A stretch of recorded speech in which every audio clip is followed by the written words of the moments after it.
قال أبو عيسى حديث ابن عمر حديث حسن غريب لا نعرف إلا من حديث ابن سليم مثل هذا. وقال محمد بن إسماعيل، امام بخاری فرماتے وقد روی هذا الحديث، یہ حدیث مروی ہے عن عبید اللہ ابن عمر عن رجل من آل سراقہ عن ابن عمر، یعنی اس میں ایک آدمی، ایک مجهول آدمی کا واسطہ ہے۔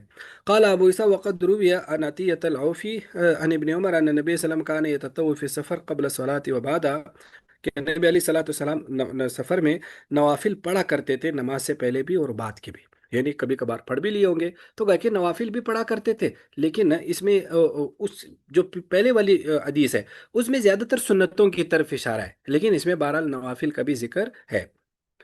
اس کے بعد آگے امام ترمذی فرماتے وقت صح عن النبی صلی اللہ علیہ وسلم انه کان، جی یہ ابھی پوچھنا ہے یا پہلے ترجمہ مکمل کریں؟ پوچھیں۔ بس ایک چھوٹا سا سوال ہے شاہ جی کہ جب نبی علیہ السلام جو نوافل پڑھا کرتے تھے وہ ہمارے لیے سنت ہیں، یا آپ صلی اللہ علیہ وسلم سنتیں، مطلب یہ مجھے سمجھ نہیں آ رہی ہے نا، یعنی جو آپ پڑھتے تھے وہ ہمارے لیے سنت نہ ہو گئی؟ ہاں بالکل سنت تو ہو گئی، لیکن ظاہر ہے اب آپ علیہ صلاح والسلام کب پڑھتے تھے، کتنی پڑھتے تھے، اصل میں تو وہ سنت میں پھر وہ آ جاتے ہیں نا، سنت موقدہ اور غیر موقدہ نا، تو یعنی اس جو میں آ جاتا آپ، ہے۔ جن پہ آپ دوام کرتے تھے وہ سنت موقدہ ہو گئی، اور جو دوام نہیں تھا وہ غیر موقدہ ہو گئی، وہ غیر اور موقدہ ہو گئی۔ اور اس کے علاوہ جو ہم پڑھیں گے وہ ہمارے لیے نوافل ہیں؟ ظاہر ہے یعنی ہے تو سنتیں، یہ میں نے جی کسی کتاب میں دیکھا نہیں، لیکن میں نے یہ مفتی ظرف علی خان صاحب رحمہ اللہ سے کسی جگہ سنا تھا، ان کے بیان میں انہوں نے یہ بات فرمائی کہ ہماری فقہ کی کتابوں میں لکھا ہوا ہے، انہوں نے یہ بات اپنے عربی عبارت بھی وہ پڑھتے تھے کہ فقہ کی کتابوں میں یہ بات لکھی ہوئی ہے کہ سنت موقدہ سفر میں غیر موقدہ بن جاتی ہیں، سنن موقدہ سفر میں غیر موقدہ بن جاتی ہے، چونکہ وہ بہت بڑے عالم تھے، انہوں نے دیکھا ہوگا کسی جگہ۔ تو یہ والی چیز جو ہے نا، یہ والی بات دل کو لگتی بھی ہے، تو وہ کہ سنت موقدہ غیر موقدہ بن گئی۔ تو اب جیسے مثلا عصر سے پہلے چار سنت غیر موقدہ ہے، تو کون کون پڑھتا ہے؟ مجھے مخصوص لوگوں کے علاوہ عمومی تو اس پر رواج نہیں ہے نا، تو لہٰذا گویا کہ غیر موقدہ کا مطلب یہی ہے کہ وہ نوافل کی سرحد میں داخل ہو جاتا ہے۔ تو اس لیے پھر وہ جب سنت موقدہ ساری غیر موقدہ بن گئی تو وہ پھر گویا کہ نوافل کی سرحد میں آ گئی، اب اس کو پڑھنا نہ پڑھنا نوافل کی طرح ہے۔ اب بات سمجھ صحیح میں ہے، آ گئی یا نہیں آئی؟ جی سر جی یعنی اس میں جزاک اللہ۔ بنیادی چیز یہ ہے کہ کچھ لوگ اس کو تھوڑا سا نا اچھا نہیں سمجھتے، یا یوں سمجھ لو کہ تھوڑا سا وہ کراہت کی طرح سمجھتے ہیں کہ بھائی سنتیں کیسے چھوڑ دی۔ لیکن ظاہر ہے حدیث میں باقی آپ دیکھ رہے ہیں کہ یہ بڑے بڑے لوگ بھی جب نہیں پڑھتے تھے تو پھر اللہ کی اس رخصت سے فائدہ اٹھا لینا چاہیے۔ اور ایک حدیث بھی ہے کہ نبی علیہ الصلوۃ والسلام نے فرمایا کہ آپ علیہ الصلوۃ والسلام نے فرمایا کہ ان اللہ یحب، اس کے حدیث کے الفاظ یوں ہیں کہ اللہ تعالیٰ یہ چاہتے ہیں کہ ان کے اللہ نے جو چیزیں عظیمت کے درجے میں رکھی ہے، عظیمت کا مطلب ہوتا ہے جو اعلیٰ درجہ ہوتا ہے، جو کمپلیٹ کر کے چیز پڑھنی ہوتی ہے، تو اللہ جس طرح عزائم عظیمت والے اعمال کو پسند کرتے ہیں، اسی طرح وہ اپنی رخصتوں کو بھی پسند کرتے ہیں۔ یحب ان یؤتی رخصہ، کہ وہ ان کے رخصتوں پر بھی عمل کیا جائے۔ تو رخصت بھی دراصل اس موقع پر اللہ کا ایک حکم ہے، تو رخصت کو رخصت کی طرح لینا چاہیے، عزیمت کو عزیمت کی طرح لینا چاہیے۔ تو شریعت نے جہاں جہاں رخصت دی ہے تو وہاں ہم انسانوں کو اور زیادہ رخصت لینی چاہیے، یعنی خوشی سے کرنا چاہیے، کہ تھوڑا سا انسان کی کمزوری کا اظہار ہوتا ہے کہ اللہ میں تو کمزور ہوں، اور مجھے جب آپ نے اجازت دی ہے تو چلو ہم بھی پھر اس اجازت کو لے لیں۔ تو گویا کہ اس اینگل سے بہرحال اگر کوئی آدمی کرتے، لیکن اگر کسی آدمی کا شوق ہے کہ نہیں میں نے پڑھنا ہی پڑھنا ہے تو پڑھ بھی سکتے ہیں، تو گویا کہ اس میں کسی پر تنقید نہیں ہونی چاہیے، اصل چیز یہ ہے۔ وقت صح عن نبی صلی اللہ علیہ وسلم، اور نبی علیہ السلام سے یہ مروی ہے انه کان یقصر فی السفر، کہ آپ سفر میں قصر کرتے تھے، ابو بکر، حضرت عمر، حضرت عثمان، صدر من خلافتی، اپنی خلافت کے شروع میں، والعمل علی هذا، اور عمل اسی پر ہے، اکثر علی علم کیا نبی علیہ السلام کے صحابہ وغیرہ۔ وقد روی عن عائشہ، حضرت عائشہ رضی اللہ تعالیٰ عنہ سے مروی ہے انها كانت تتم الصلاة، کہ وہ نماز پوری پڑھا کرتی تھی سفر میں، والعمل علی ما روی، لیکن عمل اسی پر ہے جو نبی علیہ السلام کے اور صحابہ سے دیکھو یہاں پوری پڑھنے سے مراد سنتیں نہیں ہیں، وہ سنتوں کی بات تو ویسی آگے آگے باب بھی آئے گا۔ یہاں پوری پڑھنے سے مراد ہے 4 رکعت وہ پڑھا کرتی تھی، 2 نہیں پڑھتی تھی، یہ توضیح ذہن میں رکھنا۔ وہ قول شافی و احمد اسحاق الا ان شافی یقول، مگر ایک امام شافی فرماتے ہیں التقصیر رخصت لو فی السفر، آدھی نماز پڑھنا یعنی قصر کرنا یہ رخصت ہے، فإن اتم مسئلہ، اگر نماز پوری کرے، اجزا آنو، تو وہ بھی اس کی طرف سے جائز ہے، یعنی پوری نماز اگر پڑھ لے تو وہ بھی کیا ہے، وہ بھی گویا کہ جائز ہے۔ اور اس یعنی کے بعد اگر جی جی، اگر غلطی سے سفر میں پوری نماز پڑھ لی ہے تو بہرحال دہرانے کی ضرورت نہیں ہے۔ نہیں نہیں، یہ ہمارے یہاں نہیں ہے، امام مسئلہ کرتے ہیں، یہ شوافے کے ہے، تو اس کو ہم مسئلہ کرتے ہیں۔ تو حضرت عالم کا حجج تو، میں نے نبی علیہ السلام کے ساتھ حج کیا، فصلہ رکعتیں ہی نہیں، آپ نے 2 رکعتیں پڑھی، اور میں نے حج کیا حضرت ابو بکر کے ساتھ 2 رکعتیں، اور حضرت عمر کے ساتھ 2 رکعتیں، اور حضرت عثمان کے ساتھ 6 سال ان کی خلافت کے، او 8 سنین یا 8 سال، تو انہوں نے 2 رکعتیں پڑھی۔ قال ابو عیسیٰ ھذا حدیث حسن صحیح، اس کو ہم کرتے کہ حضرت عثمان کیوں پوری نماز پڑھتے تھے۔ اور اس کے بعد اگلی حدیث ہے کہ ابراہیم بن میسرہ اور محمد بن منقدر، یہ دونوں حضرات جو ہے نا وہ فرماتے ہیں کہ سمع انس بن مالک، وہ دونوں حضرت انس بن مالک سے سنا کہ ہم نے نبی علیہ السلام کے ساتھ زور مدینہ میں 4 پڑھی، وہ بھی ذی الحلیفہ العصر رکعتیں، ذو الحلیفہ وہ جب مدینہ سے باہر آتے ہیں تو گویا کہ زور تو مدینہ میں 4 پڑھ لی، لیکن ذو الحلیفہ میں جب عصر کو پہنچتے تو 2 رکعتیں پڑھی۔ حاذا حدیث صحیح۔ اور حضرت ابن عباس فرماتے ہیں کہ نبی علیہ السلام مدینہ سے نکلے الی مکہ، مکہ کی طرف، لا یخاف الا رب العالمین، آپ نہیں ڈر رہے تھے مگر اللہ تعالیٰ سے، فصلی رکعتین، تو آپ نے 2 رکعتیں پڑھی۔ قال ابو عیسیٰ ھذا حدیث صحیح۔ دیکھو اس آخری کو بھی ہم کرتے ہیں۔ دیکھو اب یہاں سفر میں آدھی نماز پڑھنا، 4 رکعت کو 2 پڑھنا، اس کو قصر کہتے ہیں، اس کا نام ہی قصر ہے۔ اب مسئلہ یہ ہے کہ یہ قصر نماز پڑھنا رخصت ہے یا واجب ہے؟ ہم احناف کے ہاں قصر پڑھنا واجب ہے، یعنی واجب کا مطلب یہ ہے کہ ہمارے احناف کے نزدیک سفر میں 4 رکعت کی نماز کنورٹ ہو جاتی ہے 2 رکعتوں میں، اگلی 2 رکعتیں ہے ہی نہیں، یعنی وہ فرض ہے ہی نہیں، اور اس کو ہم کہتے ہیں رخصت اسقاط، یعنی رخصت اسقاط کا مطلب ہوتا ہے کہ عمل ہی اللہ تعالیٰ ساقط کر دیتے ہیں۔ جبکہ باقی ائمہ یہ کہتے ہیں، ائمہ ثلاثہ، وہ کہتے ہیں قصر پڑھنا یہ رخصت ہے، رخصت ترفیہ، اس کے لیے وہ لفظ استعمال کرتے ہیں، ترفیہ کا مطلب ہوتا ہے سہولت، کہ وہ سہولت والی رخصت ہے، تو سہولت میں یہ ہوتا ہے کہ اصل عمل باقی ہوتا ہے، تو لہٰذا وہ کہتے ہیں کہ اگر قصر پڑھ لیں بھی تو جائز ہے، پوری نماز پڑھ لیں یعنی 4 رکعت پڑھ لیں تو بھی جائز ہے، اگرچہ ان کے ہاں بھی قصر افضل ہے۔ 4 رکعت اسی وجہ سے وہ امام صاحب فرماتے ہیں اجزا آلو، جائز ہے، کافی ہے، ٹھیک ہے، لیکن قصر افضل ہے، لیکن ہمارے یہاں قصر باقاعدہ ضروری ہے، اس لیے اگر ہمارے یہاں کسی نے 4 رکعتیں پڑھ بھی لی نا تو 2 فرض ہو جائیں گی، 2 نفل ہو جائیں گی، اگر وہ درمیان میں قاعدہ کر چکا ہے، اور اگر قاعدہ ہی درمیان میں نہیں کیا تو پھر اس کی نماز ہی نہیں ہوئی، جس طرح ایک آدمی 4 کو 6 پڑھ لیتا ہے، تو گویا کہ ہمارے ہاں اس میں یہ، تو بنیادی طور پر اس باب کا مقصد بھی یہی بتانا ہے کہ قصر میں دوسرا پہلو ہے یا نہیں۔ تو چونکہ امام ترمذی وہ ائمہ ثلاثہ کے دلائل نقل کر رہے ہیں، تو ان کے مطابق وہ یہ ثابت کرنے کی کوشش کر رہے ہیں کہ جیسے حضرت عائشہ نے 4 پڑھی تھی، یا حضرت عثمان نے اپنے زمانہ خلافت کے آخر میں بھی 4 رکعت پڑھتے تھے، تو اس سے معلوم ہوا 4 بھی پڑھ سکتے ہیں، لیکن ہم خاص طور پر حضرت جو عثمان ہے ان کے عمل کی توجیہ یہ کی جاتی ہے کہ چونکہ یہ سارے لوگ حج کی بات بیان کر رہے ہیں، حج کے سفر کی، تو حضرت عثمان نے تو کہتے ہیں وہاں ان کی ایک شادی ہو گئی تھی، تو وہ ان کا گھر بن گیا تھا ایک قسم کا، ان کا وطن بن گیا تھا، تو وطن کی وجہ سے وہ گویا کہ وہاں پوری نماز جو ہے نا وہ گویا کہ یعنی پڑھتے تھے، ورنہ اصل میں صحابہ کرام کا کیا ہے کہ وہ قصر جو ہے نا وہ گویا کہ پڑھتے تھے، تو اس کی گویا کہ ہم توجہ یہ کرتے ہیں۔ اسی طرح حضرت عائشہ کی بھی عمل کی مختلف توجیہات نقل کی جاتی ہے۔ بعض کی نزدیک یہ ہے کہ وہ تو یہ سمجھتے تھے کہ بھئی سب تو حضرت عائشہ کے بیٹے ہیں، تو اس لیے وہ سب گھروں کو اپنا اپنا ہی گھر سمجھتی تھی، تو وہ خود کو سفر میں ہی نہیں سمجھتی تھی، اور بھی توجیہات اس کی جاتی ہیں، لیکن زیادہ تر صحابہ کا جو عمل ہے وہ قصر کا منقول ہے۔ اور اس کی ہمارے پاس ایک بڑی مضبوط دلیل یہ آتی ہے، وہ بھی حضرت عائشہ رضی اللہ تعالیٰ عنہ کی حدیث ہے۔ حضرت عائشہ فرماتی ہے کہ شروع شروع میں نا نمازیں دو دو رکعت فرض ہو گئی، سب نمازیں، یعنی جو چار والی ہے وہ دو دو تھی، بعد میں اقامت میں دو رکعت کا اضافہ ہو گیا، اور سفر کی دو رکعتیں ویسی ہی رہ گئی، یعنی اقامت میں دو رکعت کا اضافہ کر دیا گیا، اور سفر کی نماز اسی طرح کا ہی چھوڑا گیا، تو گویا کہ ہمارے نزدیک قصر جو ہے نا یہ قصر اسقاط ہے، اس میں دو رکعت ہی فرض ہے۔